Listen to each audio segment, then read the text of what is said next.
హల్లెలూయా. దేవునికి మహిమ కలుగును గాక. ఈరోజు పునరుద్ధాన దినం కనుక దేవుని సన్నిధిని పూర్ణ హృదయంతోనూ, పూర్ణ ఆత్మతో, పూర్ణ శక్తితో, పూర్ణ బలముతో దేవుని ఆరాధించమని చెప్పి దేవుని వాక్యం చదివిస్తుంది. సరే, ఈ ఆరాధన అంతా దేనికి అని ఆలోచన చేసినట్లయితే దైవభక్తి అని చెప్తాం. ఈ దైవభక్తి అంటే ఏమిటి అసలు అని ఆలోచన చేసినట్లయితే ఇది మత సంబంధమైనది కాదు. ఇంకా దైవభక్తి భక్తి కోసం అసలే కాదు. దైవభక్తి అనేది విముక్తి కోసం. ఈ విముక్తి అనేది ఏమిటి అని ఆలోచన చేసినట్టే మన జీవితం పరిపూర్ణం కావడం. ఎందుకు ఇలా మనం చేయాలి అని ఆలోచన చేసినట్లయితే మనకు జన్మ కర్మ పాపములు అనేవి మన మీద ప్రభావితమై ఉన్నాయి కనుక ఆ జన్మ కర్మ పాపం నుండి విడుదల కొరకు మనం భక్తి చేయాలి. హల్లెలూయా, హల్లెలూయా. అయితే ఈ భక్తి అనేది మానవుల యొక్క పద్ధతులను అనుసరించి మాత్రం కాదు. ఏమిటి మానవుల పద్ధతి అనుసరించి అని చెప్పి ఆలోచన చేసినట్లయితే ఐగుప్తీయులు విగ్రహారాధికులు అని చెప్పి దేవుని వాక్యం సెలవిస్తుంది. అయితే ఇజ్రాయెల్ జనాంగం 400 సంవత్సరాలు ఐగుప్తులో వారి యొక్క జీవనం కొనసాగించినప్పుడు వారు ఏమి నేర్చుకున్నారు అంటే, కొంతకాలం వారు సుఖపడ్డారు. ఎప్పుడు అంటే యోసేపు కాలం అంతా కూడా వారు సుఖపడ్డారు. యోసేపు కాలం తర్వాత యోసేపు ఎరగని రాజు అనేవాడు ఒకడు వచ్చాడు. వచ్చిన తర్వాత వారి కష్టాలు ప్రారంభమైనవి. ఆ ప్రారంభమైనప్పుడు యెహోవా దేవుని వారు ప్రార్థన చేయడం ప్రారంభించారు. సరే, 400 సంవత్సరాల అనంతరం మోషేను దేవుడు ఏర్పాటు చేసుకుని ఆ ఇజ్రాయెల్ జనాంగాన్ని బానిసత్వం విడిపించి ఆ కానాను యాత్ర నడిపించడం జరిగింది. అయితే ఈ కానాను యాత్ర నడిపించేటప్పుడు జరిగిన సంఘటనలు మనం పరిశీలించినట్లయితే దేవుడు మోషేని ఎన్నిక చేసుకున్నాడు. దేవుడు మోషేతో మాట్లాడ ఉద్దేశించి ప్రజల్ని ఏ రకంగా నడిపించాలనేది చెప్పడం కొరకు, ఆజ్ఞను ఇవ్వడం కొరకు మోషేను సీనాయి కొండ మీదకి రమ్మన్నాడు. ఆ సీనాయి కొండ మీదకి వెళ్ళిన తర్వాత మోషే 40 రాత్రులు 40 పగళ్ళు అక్కడ ఉన్నట్టుగా దేవుని వాక్యం సెలవిస్తుంది. అయితే ఇజ్రాయెల్ జనాంగం అంతా కూడా ఆ కింద కొండ కింద భాగంలో ఉన్నారు. వారు ఉండి వేచి చూసి మోషే రాకపోవడం, ఈ మోసే ఏమైనా మాకు తెలియదు కనుక నువ్వేం చేస్తావంటే మమ్మల్ని నడిపించడానికి ఒక దేవతను చేయమన్నారు. ఆ దేవతను చేయమని అహరోను అడిగినప్పుడు అహరోను వారి యొక్క చెవుల పోగులని తీసుకుని ఒక దూడను చేయడం అక్కడ జరిగింది. ఆ దూడను చేసిన తర్వాత వారు చెప్పిన మాట ఏమిటి అని ఆలోచన చేసినట్లయితే, మమ్మల్ని నడిపించుతున్న దేవుడు ఇదే అని చెప్పి ఆ దూడను చూపిస్తూ ఉన్నారు వాళ్ళు. హల్లెలూయా. అయితే దేవుడు ఆత్మ ఉన్నాడు. ఆయన ఆత్మస్వరూపి. ఆయన ఆత్మ గనక మనం ఆత్మతోనూ సత్యముతోనూ దేవుని ఆరాధించాలని చెప్పి దేవుని వాక్యం సెలవిస్తుంది. మన పరిశుద్ధ గ్రంథంలో చాలా స్పష్టంగా రాయబడిన మాట, ఆకాశం అందే కానీ, భూమి అందే కానీ, భూమి క్రిందమున నేల అందే కానీ దేని రూపమును మీరు తలంచకూడదు, దేనికి మీరు సాగిలపడకూడదు అని చెప్పి రాయబడి ఉండగా, ఇక్కడ వీళ్ళ చేసిన పని ఏమిటంటే ఒక దూడను చేసి ఆ దేవుడు ఈ దూడే అని చెప్పి వారు చూపించడం జరిగింది. హల్లెలూయా. మనం పరిశుద్ధ గ్రంథంలో పరిశీలించినట్లయితే ఒక చక్కని మాట రాయబడి ఉన్నది. ఏమిటంటే, ఒకడు అరణ్యానికి వెళ్ళి ఒక మ్రాను తీసుకువచ్చి దాని నుండి ఒక బొమ్మను చెక్కి ఆ కర్ర నుండి తీసిన రొద్దునంతా కూడా తీసుకెళ్ళి పొయ్యిలో పెట్టి కాలుస్తాడట. ఈ బొమ్మను తీసుకెళ్ళి పొయ్యిలో పెట్టి పూజిస్తాడట. హల్లెలూయా.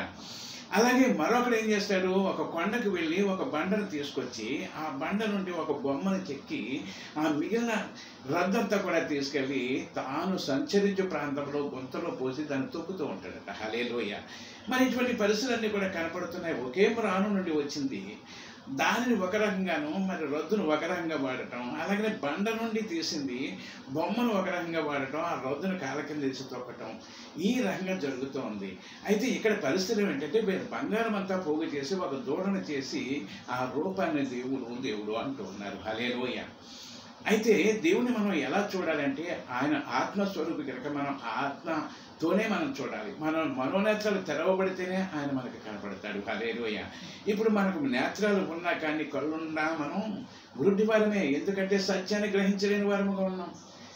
అయితే దైవభక్తి ఎలా చేయాలి అని ఆలోచన చేసినట్లయితే సత్యాన్ని గ్రహించాలి. ముందు నిజమైన దేవుడు ఎవరో గ్రహించాలి. లోకంలో దేవుడు అనబడేవారు అనేక మంది ఉన్నా కానీ సర్వము కలగచేసింది సృష్టికర్త ఎవరని గ్రహించిన తర్వాత ఆయనను విశ్వసించి ఆయనను వెంబడించి ఆయన ఆజ్ఞానుసారంగా జీవించడం, ఆయన పోలి నడవడం, అలా ఎప్పుడైతే మనం చేస్తామో అప్పుడు మన యొక్క జీవితం సార్థకమవుతుందని చెప్పి దేవుని వాక్యం సెలవిస్తుంది. హల్లెలూయా, హల్లెలూయా. మనం చూసినట్లయితే యెషయా గ్రంథం నుండి 29వ అధ్యాయం 13వ వచనం ఒకసారి చూడండి. యెషయా ప్రవచన గ్రంథం 29వ అధ్యాయం 13వ వచనం. ప్రభువు ఇలాగు సెలవిచ్చుచున్నాడు, ఈ ప్రజలు నోటి మాటతో నా యొద్దకు వచ్చుచున్నారు, పెదవులతో నన్ను గణపరుచుచున్నారు గాని తమ హృదయమును నాకు దూరము చేసుకుని ఉన్నారు అని చెప్పి దాని వాక్యం సెలవిస్తుంది. ప్రపంచంలో మనం పరిశీలించినట్లయితే కొంతమంది దేవుని బిడ్డలుగాను కొంతమంది అన్యులుగాను జీవిస్తూ ఉన్నారు. అయితే ఇక్కడ యేసుక్రీస్తును అంగీకరించిన వారిని, ఆయన యందు విశ్వాసం ఉంచి రక్షణ పొందిన వారిని దేవుని బిడ్డలని మనం పిలుస్తాం. హల్లెలూయా. అయితే ఈ దేవుని బిడ్డలు కూడా చేస్తున్న పని ఏమిటంటే వారు నోటి మాటతో నా యొద్దకు వస్తున్నారని చెప్పి దాని వాక్యం సెలవిస్తుంది. ఇక్కడ విశ్వాసం గురించి మాట్లాడుచున్న మాటలు, వారి నోటి మాటతో నా దగ్గరకు వస్తున్నారు, పెదవులతో ప్రభు ప్రభు అంటున్నారు, కానీ వారి హృదయం నాకు దూరంగా ఉంటుందని చెప్పి దాని వాక్యం సెలవిస్తుంది. అయితే ఇక్కడ పరిస్థితి మనం ఆలోచన చేసినట్లయితే దేవుని మనం ఎలా ఆరాధించాలంటే పూర్ణ హృదయముతో అని చెప్పి దేవుని వాక్యం సెలవిస్తుంది. ఆయన మన నుండి ఏమీ కోరడం లేదు, కానీ మన హృదయాన్ని ఆయనకి సమర్పించమని చెప్పి దేవుని వాక్యం సెలవిస్తుంది. మన హృదయాన్ని ఎప్పుడైతే ఆయనకి సమర్పించి ఆయన ఆరాధిస్తామో అప్పుడు మనలో విశ్వాసం పెరుగుతుంది, మనలో కార్యాలు జరుగుతాయి, మన యొక్క పాప విమోచన కూడా జరుగుతుంది, మనం నడవలసిన మార్గం కూడా ఆయనే చూపించి నడిపిస్తాడని చెప్పి దేవుని వాక్యం సెలవుతుంది. ఎప్పుడైతే ఆయన పరిపూర్ణంగా ఆరాధించగలుగుతామో సమస్తము ఆయన మనల్ని ఆధీనంలో తీసుకుని తన చిత్తానుసారం నడిపిస్తాడని చెప్పి దేవుని వాక్యం సెలవుస్తుంది. అయితే ఇప్పుడు భక్తి దేనికి చేయాలని మనం ఆలోచన చేసినట్లయితే జన్మ కర్మ పాపములు విడుదల కొరకు అని చెప్పి నేను చెప్పాను. అయితే ఇక్కడ మన దేవుడు చేసిన పని ఏమిటి అని ఆలోచన చేసినట్లయితే దేవుడు మానవులను ఎంతగానో ప్రేమించాడు. ఎవరైతే ఆయనను విశ్వసించి ఆయన వద్దకు పెడతారో ఆయన విడిచిపెట్టేవాడు కాదు. ఎప్పుడైతే ఆ విశ్వాసంతో వారు రక్షణ పొందుతారో వారి యొక్క పాప శాపాలన్నీ కూడా విరగొట్టబడ్డాయి. అప్పటి నుండి వారి యొక్క జీవితాన్ని వారు సరి చేసుకున్నట్లయితే నిత్యరాజ్యానికి వారసులు అవుతారని చెప్పి దేవుని వాక్యం సెలవిస్తూ ఉంది. దానికోసం మనం భక్తి చేయాలి, కానీ భక్తి అనేది నామకాస్తమైన భక్తి మనం చేయకూడదు, భక్తి కోసం మనం భక్తి చేయకూడదు. ఇంకా మనం పరిశీలించినట్లయితే ఎటువంటి భక్తి చేయాలని యాకోబు పత్రిక 1వ అధ్యాయం 27వ వచనం మనం చూసినట్లయితే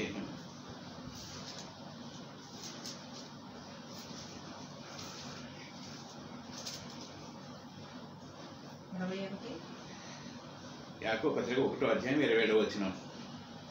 తండ్రి అయిన దేవుని ఎదుట పవిత్రమును నిష్కలంకమైన భక్తి ఏదనగా దిక్కులేని పిల్లలను విధవరాండ్రను వారి ఇబ్బందిలో పరామర్శించుటయు ఇహలోక మాలిన్యము తనకంటకుండా తన్ను కాపాడుకొనుటయే. హల్లెలూయా. భక్తి అనగా ఏమిటో ఇక్కడ చాలా స్పష్టంగా రాయబడి ఉంది.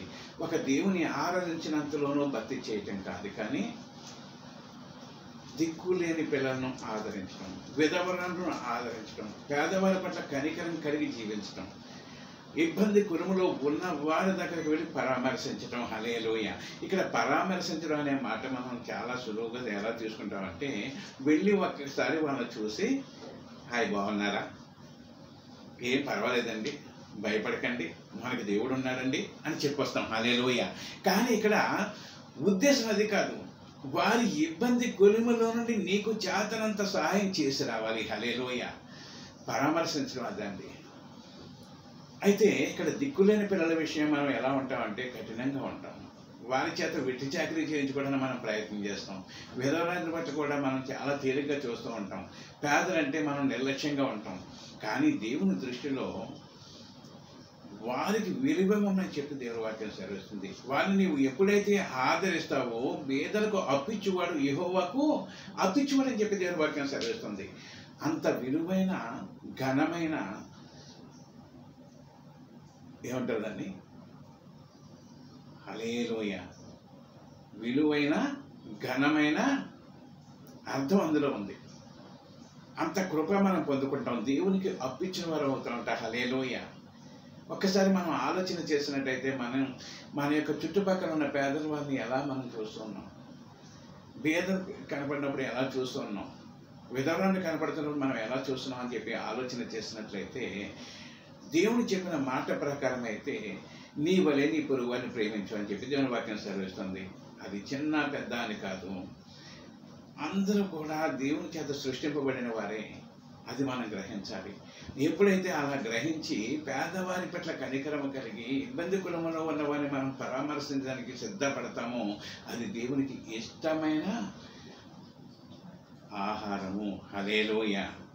అటువంటి దాన్ని దేవుడు కోరుకుంటూ ఉన్నాడు. ఇంకా దేవుని వాక్యం సెలవిచ్చింది అంటే ఇహలోక సంబంధ మాలిన్యం ఏది అంటకుండా పవిత్రమైన జీవితం జీవించమని చెప్పి దేవుని వాక్యం సెలవిస్తుంది. ఇహ సంబంధమైన మాలిన్యం అంటే మనం లోకంలో జీవించుతున్నాం కనుక లోక మాలిన్యం ఏది అంటకుండా జీవించమని చెప్పి దేవుని వాక్యం సెలవిస్తుంది. లోకమంతా కూడా ఎవరిది? సాతానుది. హల్లెలూయా. ఈ లోకమంతా కూడా సాతాను పరిపాలనలో ఉంది. ఈ సాతాను పరిపాలనలో మనం జీవిస్తున్నాం కనుక ఏ మాలిన్యము మనకు అంటకుండా నిష్కపటమైన మనస్సు కలిగి జీవించమని చెప్పి దేవుని వాక్యం సెలవిస్తుంది. సాతాను ఎప్పుడు కూడా మన యొక్క మనస్సును చెరపడానికి అది ప్రయత్నం చేస్తుంది. అనేక స్నేహితుల ద్వారా, బంధువుల ద్వారా, లేకపోతే మన ఇంట్లో వాళ్ళ ద్వారానే చెడు ఆలోచన కనుక చేసి మన యొక్క భక్తిని చెరపడానికి అది ఎప్పుడూ కూడా ప్రయత్నం చేస్తూ ఉంటుంది. కానీ అటువంటి మాలిన్యము అంటకుండా మనం పవిత్రమైన జీవితం జీవించడానికి మనం ప్రయత్నం చేయాలని చెప్పి దేవుని వాక్యం సెలవిస్తుంది. హల్లెలూయా, హల్లెలూయా. ఎఫ్సీ పత్రిక చూడండి ఒకసారి, 4వ అధ్యాయం 28వ వచనం. అపవాదికి చోటియకుడి, అపవాదికి చోటియకుడి, దొంగిలవాడు ఇక మీదట దొంగిలక అక్కర గలవానికి పంచిపెట్టుటకు వీలు కలుగు నిమిత్తము తన చేతులతో మంచి పని చేయుచు కష్టపడవలెను. హల్లెలూయా. అనేక మంది అనేక దాన ధర్మాలు చేస్తూ ఉంటారు. చేసినప్పుడు ఆ యొక్క సంపాదన ఏ రకంగా వచ్చింది అంటే మనం లోకంలో ఉన్న సామెత, ఉన్నవాడిని కొట్టి లేని వాడికి పెట్టమని. హల్లెలూయా. అది కూడా దేవుని చిత్తం కాదు. నీవు ఎదరవానికి ఉపకారం చేయాలంటే వీలంత మట్టికి కష్టపడి నీ స్వహస్తాలతో సంపాదించి అది చేయాలని చెప్పి దేవుని వాక్యం సెలవిస్తుంది. హల్లెలూయా. ఇంకా మనం పరిశీలించినట్లయితే తీతుకు పత్రిక ఒకసారి చూడండి, 2వ అధ్యాయం 12వ వచనం.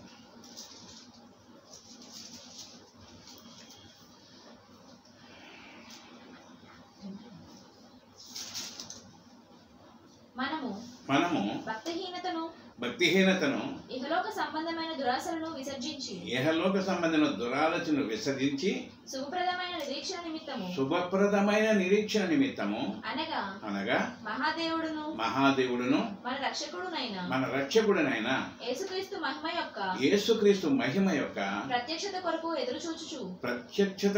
ఎదురు చూచుచు ఈ లోకములో స్వస్థ బుద్ధితోను నీతితోను భక్తితోను బ్రతుకుచుండవలెనని మనకు బోధించుచున్నది. హల్లెలూయా.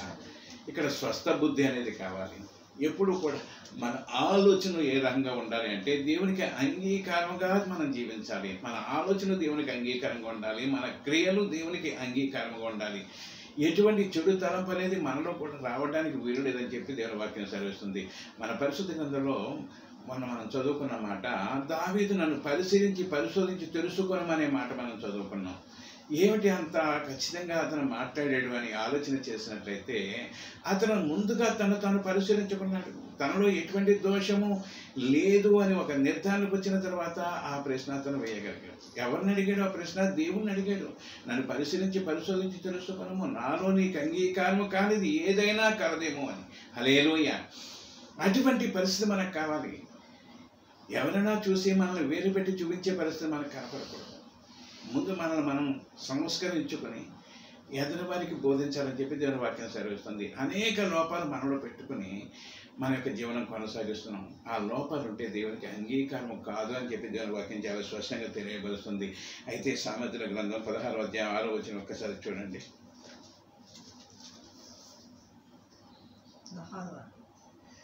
కృపా సత్యముల వలన కృపా సత్యముల వలన దోషములకు ప్రాయశ్చిత్తము కలుగును. దోషములకు ప్రాయశ్చిత్తము కలుగును. యెహోవా యందు భయభక్తులు కలిగి ఉండటం వలన యెహోవా యందు భయభక్తులు కలిగి ఉండుట వలన మనుషులు చెడుతనం నుండి తొలగిపోవును. మనుషులు చెడుతనం నుండి తొలగిపోదురు. హల్లెలూయా.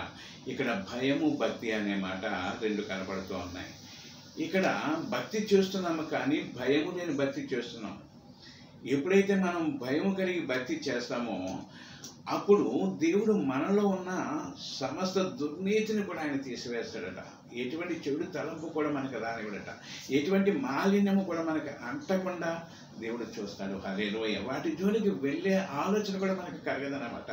దేవుడు చూస్తాడు అంటే నువ్వు ఆ దారి వెళుతుంటే చేపట్టు నీ పక్కకు లాగడం అని కాదు, కానీ అటువంటి తలంపే నీకు రాకుండా ఆయన చేయగల సమర్థుడు. హల్లెలూయా. 1 తిమోతి 4:8 చూడండి ఒక్కసారి. శరీర సంబంధమైన సాధకము కొంచెము మట్టుకే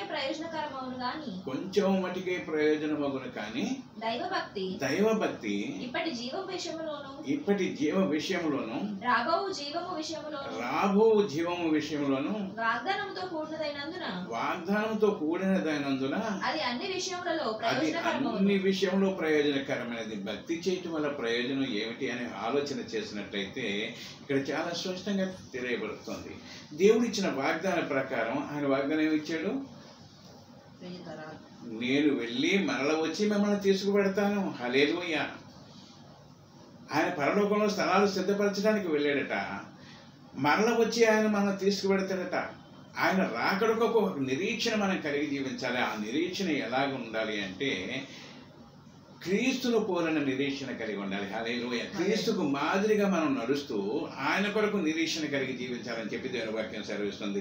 ఇక్కడ భక్తి కలిగి ఉన్నటువంటి యథార్థమైన ప్రవర్తన కలిగి ఉండాలని చెప్పి దేవుని వాక్యం సెలవిస్తుంది. మన ప్రవర్తన అంతా కూడా ఎలా ఉండాలి? యథార్థవంతమైనదిగా ఉండాలట.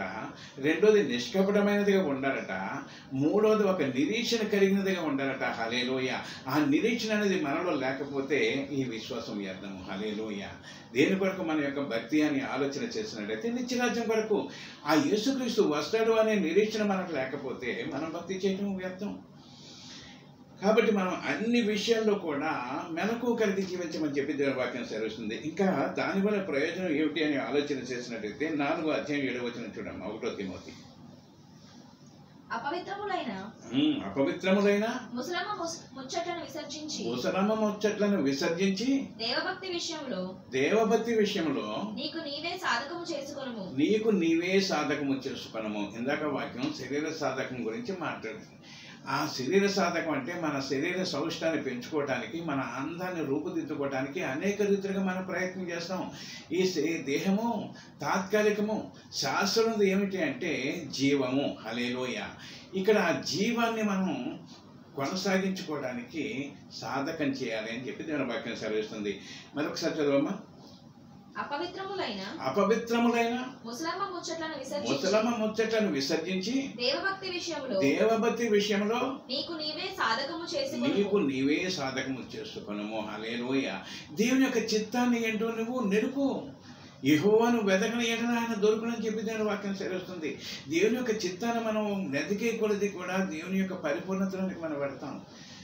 మనం ఆత్మీయ జీవితాన్ని అభివృద్ధి పరచుకోవడానికి మనం ప్రయత్నం చేయాలి, కానీ వ్యర్థంగా మన సమయాన్ని ఖర్చు చేయకూడదు అని చెప్పి దేవుని వాక్యం సెలవిస్తుంది. ఎల్లవెల్లందు ఆయన వైపు చూసి ఆయన తలంపులతో మనం జీవించినట్టయితే మన యొక్క జీవితం భూమి మీద ఉండకుండా కూడా పరలోకాన్ని చూస్తామని చెప్పి దేవుని వాక్యం సెలవిస్తుంది. మన యొక్క ఆలోచనలో దోషము, మనకు అంటిన మాలిన్యము, మన బలహీనతలు శరీరంలో మనలను ఈ లోకంలో అనగదొక్కుతుంది. శారీరకంగా ఆత్మీయ స్థితిలో దిగజారిపోతాం, ఆర్థికంగా కృంగిపోతాం, అనేక వ్యాధులు, బాధలు, కష్టాలు అన్నీ నీ నెత్తి మీద ఉంటాయి. కానీ ఎప్పుడైతే నువ్వు ఆత్మలో వర్ధిల్లటానికి నువ్వు ప్రయత్నం చేస్తూ దేవుని యొక్క తలంపులతో మన యొక్క జీవితం కొనసాగించుకోవడానికి నువ్వు ప్రయత్నం చేసినప్పుడు నీ యొక్క జీవితాన్ని దేవునికి సమర్పించుకున్నావు గనక ఆయన స్వహస్తాలతో నీ జీవితాన్ని సరి చేస్తాడని చెప్పి దేవుని వాక్యం సెలవిస్తుంది. హల్లెలూయా, హల్లెలూయా.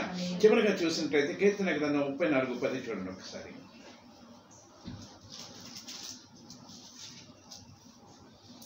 అన్యజనముల ఆలోచనలను 34:10 సింహం పిల్లలైనను లేమి కలిగి ఆకలి గొనునేమో గాని యెహోవాను ఆశ్రయించు వానికి ఏ మేలును కొదువైనదని చెప్పి దేవుని వాక్యం సెలవిస్తుంది. హల్లెలూయా. మూగ జీవాలు, ఆకాశ పక్షులు ఇవన్నీ కూడా ఎవరి చేత పోషింపబడుతున్నాయని చెప్పి ఆలోచన చేసినట్టయితే అవి దేవుని కొరకు ఎదురు చూచుచున్నవి అని రాయబడి ఉంది చాలా స్పష్టంగా. అవి దేవుని కొరకు ఎదురు చూచుచున్నవి కనుక ఆయన వాటిని పోషించుచున్నాడు. హల్లెలూయా. నీవు కూడా ఆయన కొరకు ఎదురు చూసినట్లయితే నీకు కలిగే ప్రయోజనం ఏమిటంటే ఆ మూగ జీవాన్ని పోషించుచున్న దేవుడు, ఆకాశ పక్షుల్ని పోషించుచున్న దేవుడు నిన్ను కూడా పోషించగల సమర్థుడు. హల్లెలూయా. ఆయనకు అసాధ్యమైనది ఏది లేదని చెప్పి దేవుని వాక్యం సెలవిస్తుంది.